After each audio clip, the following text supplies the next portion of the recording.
3 reasons why you shouldn't do cardio to lose weight. Number 1, mechanical efficiency. If I do any sort of movement, over time, my body gets more efficient at that activity. What does that mean? Efficiency means I burn less calories. I use less work. I do it more effortlessly. Effort means calories. We want to make as much effort to burn as many calories as we can. So let's just give an example, unless if I use more time, right, to increase the intensity on something, or if I really ramp up the intensity, I'm not gonna be able to burn as many calories. So if day 1, I start swimming, let's just say, I'm gonna burn more calories on day 1 than I would on day 1,000 or even 100. I get more efficient over time. Even if I barely know how to do any sort of technique, even if no one's teaching me, even if I just do it myself, my body will learn how to do that activity more efficiently and it will burn less calories. Well, then you're saying, JD, well, I'm gonna be losing weight because I'm doing this activity. So isn't it fine that I don't burn as many calories because over time I'm not gonna need to burn as many calories? Well, that might be true, but here's one thing. It's a lot harder to burn calories than you think. So that's reason 2. Number 2 is we think we can burn 1,000 calories in a workout. You can't. I mean, you can, but the level of intensity that you'd have to do to be able to get that level of calorie burn is insane. And what comes along with that is injury. What comes along with that is fatigue. What comes along with that is hormone stress. I mean, it's not fun to be able to try to burn that many. Just burning 500 calories in 1 hour is darn near impossible for most people. And when I see people who especially are out of shape, they don't have an athletic background, they physically can't do the level of work that is required to burn a high level of calories, and they're saying, I'm doing this activity like walking or jogging or whatever for burning calories, it's just not going to happen. It just is not possible for them to get to that level of intensity because of injuries, because of just athletic, features in themselves. It's just hard for people to do. Now, those activities are still good for activity. I'm not saying don't do those things at all, but for weight loss, they are not a good strategy because, again, you're going to get more efficient at the activity over time. And then what happens? You're not going to burn as many calories. Even if you weren't burning that many calories to begin with, like I'm saying, it's hard to burn a ton of calories. Now you're burning less every single day that you do that activity and get more efficient at it. So those 2 factors alone should be reasons why that you should, again, instead of focusing on burning, focusing on consumption. Focus on consuming your calories, getting in a deficit. I made a video yesterday talking about building muscle, strength train. That's going to preserve your muscle, maybe even grow muscle as you diet so that your body holds onto the muscle and it loses the fat. And that's what we want. We want to have a nice toned, strong, sexy physique. We don't just want to make ourselves smaller, lose muscle and lose fat and have basically the same physique, just smaller. I don't think that's what most people want.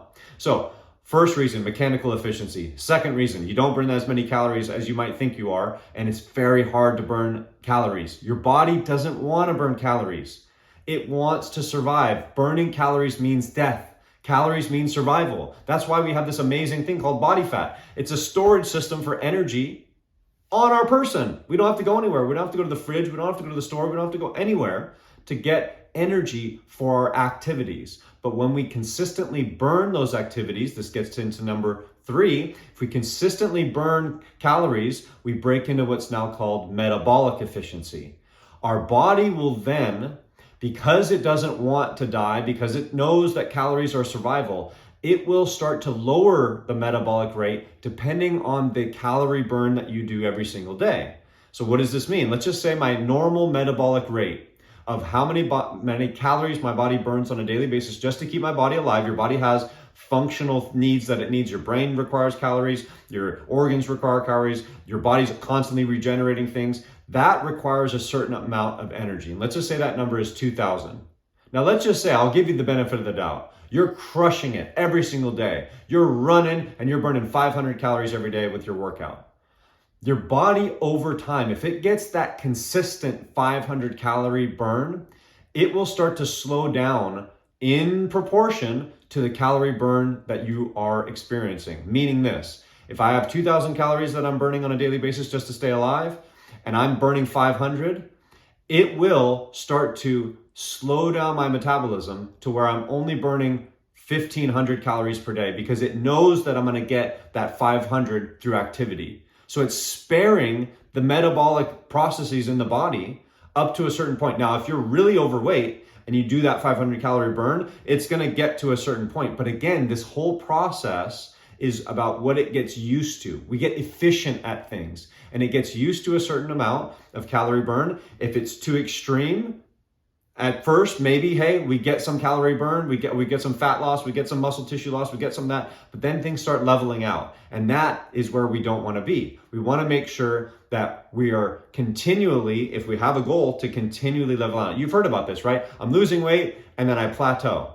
Is because you need to increase that time that you're doing the calorie burn. Your metabolic efficiency has gone up as well because now you're not able to burn as many calories. So what do I tell clients to do in that time? They might be dieting as well. So not only are you're taking your calories down because you're exercising them off, your metabolic rate's slowing down. So you're starting to kind of do this, right? Then you're also not eating as much, which also lowers your metabolic rate. You can get in these plateaus. I tell them to eat a little bit more, take some time off, rest, let your body catch up so that instead of it kind of saying, hey, you're going to kill me, again, it wants to survive. It wants those calories on you, okay? Maybe not necessarily always in fat tissue, but it has to survive. And if we take it too extreme, too fast, right, your body will, bark back at you, okay? So with that being said, what we want to do is we want to strength train and we want to diet. If we add in that extra calorie burn, it's going to cause all these other problems in our body, like we're talking about with the hormones and the stress and the injury from repetitive stress on the joints.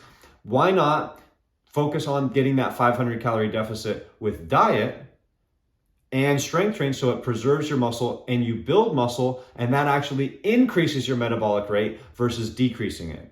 So those factors are super important in regard to how I want to lose weight, especially in the long term. Like I said, you can get into these plateaus and these holding patterns in your body because your body's like, I'm not going to let you burn any more calories because you're going to kill me. I'm not getting enough for this life process. We need a certain amount, okay? I eat a ton of calories every single day and I don't weigh a lot. I'm active, but I'm not that active. It's not like I'm an athlete. I used to be an athlete as a kid, but I'm on my feet for my job and I move around, but I'm not working out with my clients. I just show them maybe 1 or 2 repetitions, but it's not like I'm working out on a farm or doing anything like that. And I still eat a ton. It's because I have a lot of muscle tissue on my body. What tissue I do have, I know I'm skinny, but my tissue that I do have on my body is muscle, and that has a caloric expenditure to keep that muscle tissue up. So again, if you build the muscle, strength training, lift heavy weights, do them the right way. We've made tons of videos on this. Get your recovery, make sure you're eating enough protein to keep that muscle, and then start to taper down your diet. You don't need to do any cardio. As a matter of fact, the cardio might actually interrupt with what you're going on because of these factors that I'm talking about. You might get injured. Then what do? You can't do any of your cardio stuff for 2-3 weeks or 2-3 months. Your intensity on things has to go up. It gets harder. It gets annoying. Oh man, I was just getting good at this stuff. Now I have to do it for an hour and a half instead of an hour. That's not fun. You have to increase the intensity or increase the time. So with that being said, the biggest, baddest strategy that you can do is by strength training and then dieting. And I made a video on that yesterday about protein and why it doesn't really matter. Well, if you're strength training, you need that protein. But the main idea behind any diet is taking yourself in a caloric deficit. That way, your body's burning through the calories, all right? That your body's not burning the calories, your body's not getting the calories that it needs. So it's gotta get rid of something to balance things out. We strength train, it then says, okay, well, what are we gonna get rid of? Well, let's not get rid of any of this muscle tissue. Let's not get rid of any of this bone tissue because you're using that because of the threat to survival. Remember, if you can look into terms and think about in terms of survival, that's going to make things a lot more simple for you. Your body wants to survive long enough to replicate. Sexual fitness, that's what it wants.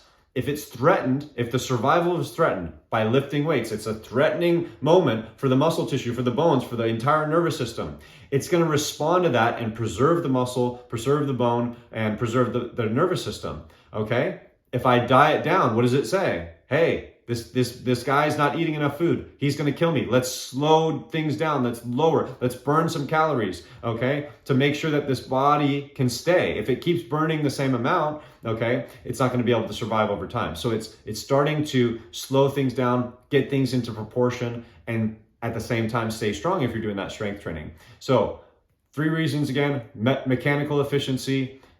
You don't burn as many calories as you might think, and the metabolic efficiency. So when we take a look at those things, make sure that you're doing your cardio activities for enjoyment, for fun, for activity, because your body needs that. It's just good for your overall well-being of life. But if you're thinking, oh, I need to do this every single day to lose weight, forget that idea. Focus on the diet, focus on the strength training. You're not going to burn as many calories as you might think, because it's very hard to burn calories, and your body doesn't want to. It doesn't want to burn calories. It wants to preserve calories. So that's why it's so annoying that we have, stubborn fat all over our body, but it's just basic survival. Last one is that metabolic efficiency. Again, if you are burning, your body will balance that out in your metabolism so that it doesn't have too much of an extreme, because it wants to survive and it doesn't want to burn calories. Again, think in terms of survival. It'll make things more simple. Threaten the survival of that muscle tissue. Train hard. Get in, get out of the gym, recover from that training stimulus. Make sure that you're eating a calorie deficit if your goal is to lose weight. That's how you do it. I've seen it done many a time. It's just simple science. It's not my opinion. This is, again, straight from the textbooks. This is straight from experience. All of the different clients that I've trained, and thousands of clients, millions of clients that have done these things around the world. We're kind of lagging behind now because everyone just wants to take Ozempic. If you're taking Ozempic, you should still strength train. I think that's going to be one of my next videos where I talk about that as well. But anyways, that being said, those are your 3 reasons why. Stop doing cardio, focus on your strength training, focus on your diet, and you'll see results.